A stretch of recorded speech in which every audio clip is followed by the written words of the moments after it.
Olá, turma, como vocês estão? Espero que todos estejam bem.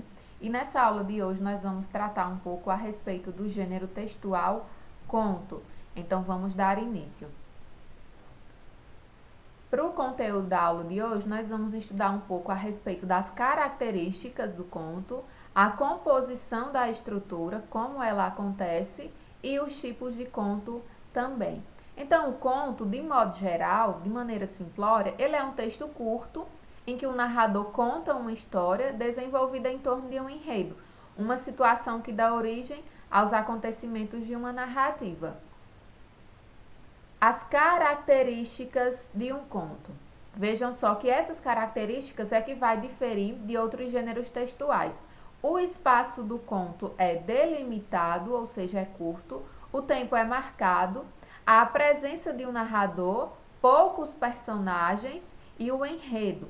E essa questão de ter poucos personagens é justamente porque o conto é uma narrativa curta. Então não dá para ter tantos personagens. Por isso que ela tem essa característica de ter poucos personagens, assim como o tempo também é um tempo mais curto, o espaço também é mais limitado, justamente por ser um texto inicialmente curto.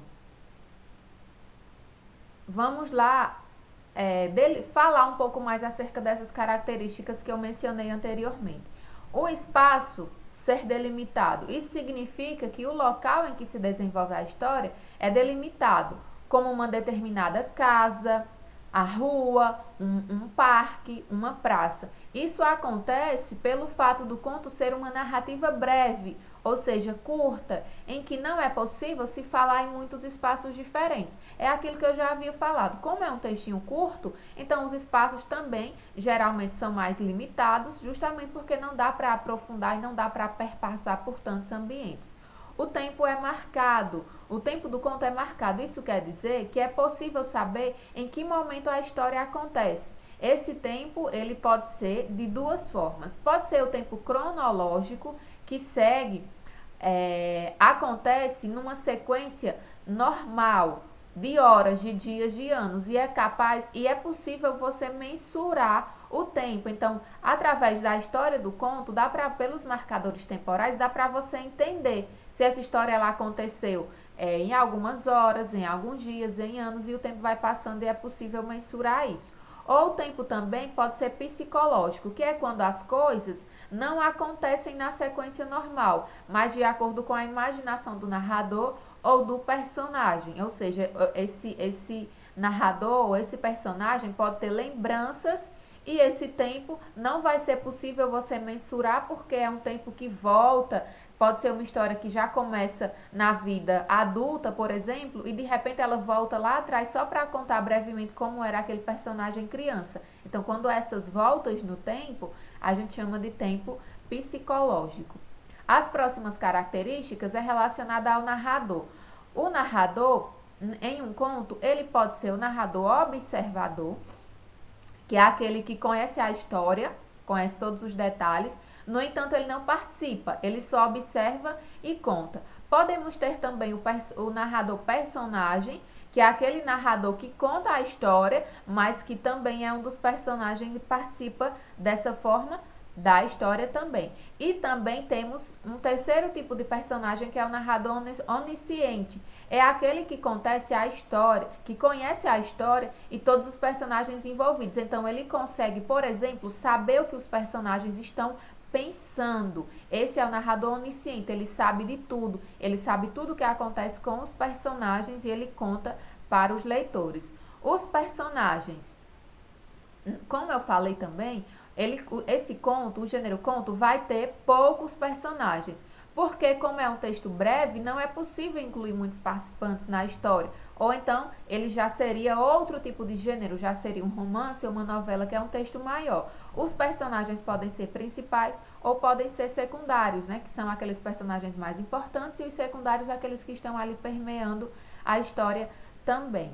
Em relação ao enredo, que é a parte, que é a estrutura textual, o conto sempre vai ter um enredo, que é um problema ou situação em que acontece, em que há os acontecimentos da história, em que há os fatos da história. Esse enredo ele pode ser linear ou seja, contínuo, que é quando os fatos seguem uma sequência lógica, início, meio e fim, ou seja, vai ter essas partes exatamente nessa ordem. Vai ter uma apresentação, inicialmente vai dizer onde é que os personagens estão, quem são os personagens, depois eu vou ter o desenvolvimento, vai acontecer ali vai acontecer os fatos da história, depois momentos de tensão, vai surgir alguns problemas, nesse momento de tensão vou ter o clímax também, que é o ponto mais alto, é o ponto mais tenso, e a solução, que chamamos de desfecho. Então, o enredo linear vai seguir essa ordem. Eu vou ter a apresentação dos personagens, do espaço, depois vai dando continuidade à história, vai surgir um problema, vai ter um clímax e depois vai ter o final. Exatamente nessa ordem. Quando o enredo é não linear, não é contínuo, os fatos não vão seguir uma sequência lógica. Então, pode ir para...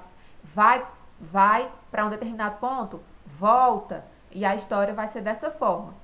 Ou seja, esse enredo linear, em vez de começar pela apresentação do problema ou da situação, pode começar pela solução e os acontecimentos são narrados ao longo do conto. Então, já pode iniciar com como a história terminou, com o final, depois é que volta contando o início. Esse é um exemplo de enredo não linear.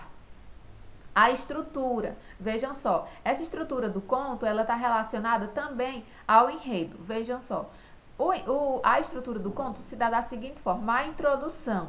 Nesse momento, há uma ambientação do espaço, então é o início da história em que o leitor vai se situar no texto, há menção ao tempo, aos personagens, com uma breve apresentação, uma breve descrição de quem são os personagens e o enredo. O desenvolvimento. Aqui se desenrolam os acontecimentos da história relacionados com o problema ou a situação apresentada na introdução. O clímax, que é quando acontece o momento de maior tensão na história, e o desfecho, que é o encerramento da narrativa em que apresenta uma solução para o enredo. Então, essas foram as características da parte estrutural do conto. E temos também os tipos de conto, né? Então, sabemos que não existe só um tipo de conto, por exemplo. E a depender da temática, de que assunto esse conto vai tratar, podemos ter diversos tipos de conto. E eu vou trazer para vocês aqui apenas alguns exemplos. Nós temos os contos realistas, que são aqueles contos que narram situações do cotidiano, ou seja, situações que podem de fato ter acontecido e não são situações imaginárias ou inventadas. Temos os contos populares, que são os que narram histórias transmitidas de uma geração para outra, geralmente relacionada à cultura daquele lugar, e as pessoas vão contando essa história de como surgiu determinado lugar. Temos os contos fantásticos, que são aqueles que misturam realidade com ficção e confundem, de certa forma, os leitores com acontecimentos absurdos, com acontecimentos inimagináveis. Temos os contos de terror, que contam aquelas histórias que são cheias de mistério, suspense e proporciona medo a quem lê também. Os contos de humor, que tem como foco principal divertir quem lê. Os contos infantis, que são aqueles contos criados para a criança, tem a intenção de transmitir algum tipo de ensinamento, algum tipo de lição. Os contos psicológicos, que são aqueles que narram histórias que envolvem lembranças, sentimentos e tem como principal foco fazer com que o leitor reflita sobre posturas, sobre posicionamentos, sobre hábitos. E por fim, os contos de fada, que são aquelas histórias muito conhecidas que tem os príncipes, as princesas e que geralmente acontece algo trágico na história e depois vai ter um final feliz, aqueles contos que geralmente terminam como e foram felizes para sempre. Então, os contos relacionados às princesas, a Branca de Neve, a Rapunzel, são todos exemplos de contos de fadas, porque tem esses personagens característicos, as princesas, os príncipes e tem os finais felizes. Então, esse foi o assunto. Espero que vocês tenham compreendido essa breve aula acerca do gênero conto. Até nosso próximo